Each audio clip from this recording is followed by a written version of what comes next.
ओम श्री सद्गुरुवे नमः। आज 28 अप्रैल है और सभी भारतीयों के लिए, जिनको ऐसा लगता है, जिनको ऐसा पता है कि हमारी आज की स्वतंत्रता के लिए बहुत सारे हिंदुस्तानियों ने, भारतीयों ने, हिंदुओं ने अपना बलिदान करा है आज की स्वतंत्रता के लिए।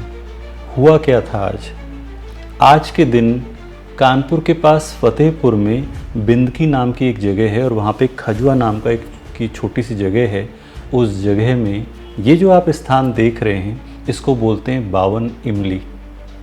आज से करीब 169 साल पहले 28 अप्रैल 1858 को कांग्रेस के जन्म से 27 साल पहले, गांधी जी के जन्म से 7 साल पहले और नेहरू जी के जन्म से 30 साल पहले एक ऐसी दुर्दांत घटना इस जगह पे हुई थी जिसने इसका नाम 52 इमली कर दिया।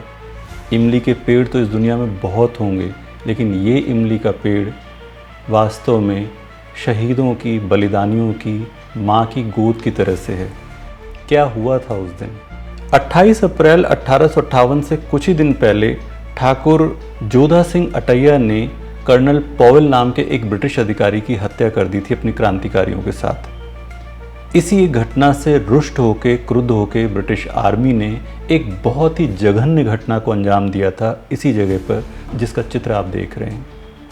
मेरे अपने संज्ञान में पूरे विश्व में ऐसी दुर्दांत और अत्याचारी घटना कोई दूसरी नहीं है, जब किसी देश के लिए लड़ने वाले क्रांतिकारियों को, और वो भी 52 क्रांतिकारियों को, एक साथ किसी पेड़ पे किसी ब्रिटिश डोमेन वाले इलाके में इस तरह से फांसी की सज़ा दे दी गई हो।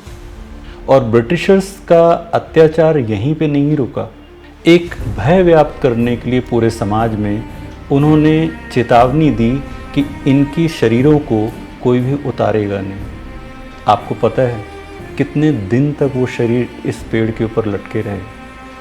इस घटना के 37 दिन बाद 3 से 4 जून की मध्य रात्रि में करीब 700 क्रांतिकारियों को अपने साथ में लाकर, क्योंकि दिन में नहीं आ सकते थे ब्रिटिशर्स के कारण, छुपते छुपाते हुए पास के ही एक पहुर गांव है, वहां के महाराज सिंह जी आए क्रांतिकारियों के साथ में, और छुपते छुपाते उन 52 शरीरों को, आप समझ सकते हैं कि 37 दिन में शरीर तो रह नहीं गए होंगे, सारा बाज, चिड़िया, पक्षी सब ने खा के एकदम कंकाल बना दिया था।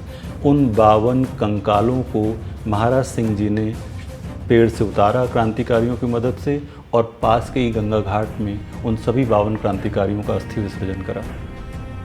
आपको एक रामायण का दृष्टांत याद होगा कि जब लंका विजय हो गई और भगवान राम ने लंका से अयोध्या जाने के बारे में विचार अपने सभी लोगों के सामने रखा, तो लक्ष्मण जी का एक बात थी। उन्होंने ये बात बोली कि भैया, अब हमने तो लंका, सोने की लंका जीत ली है और ये तो बहुत ही समृद्ध राज्य है, ऐसा है वैसा है, बहुत ही उसकी प्रशंसा करी, तो फिर हम यहीं रह जाते हैं, फिर हमें अयोध्या जाने की क्या ज़रूरत है।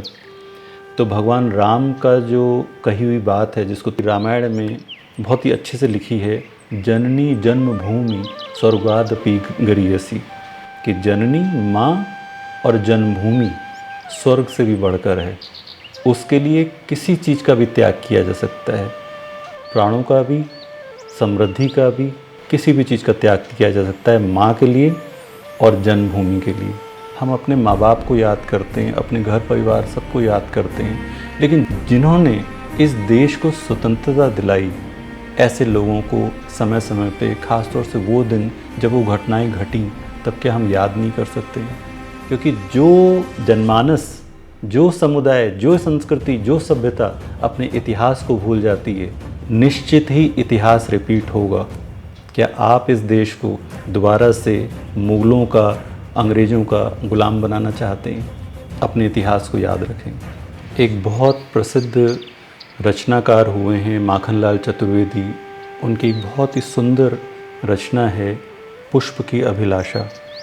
चाह नहीं मैं सुरबाला के गहनों में गूंथा जाऊं, चाह नहीं प्रेमी माला में बिंद प्यारी को ललचाऊं, चाह नहीं सम्राटों के शव पर हे हरि डाला जाऊं, चाह नहीं देवों के सिर पर चढ़ूं, भाग्य पर इठलाऊं, मुझे तोड़ लेना बनमाली, उस पथ में देना तुम फेंक, मातृभूमि पर शीश चढ़ाने जिस पथ जावें वीर अनेक।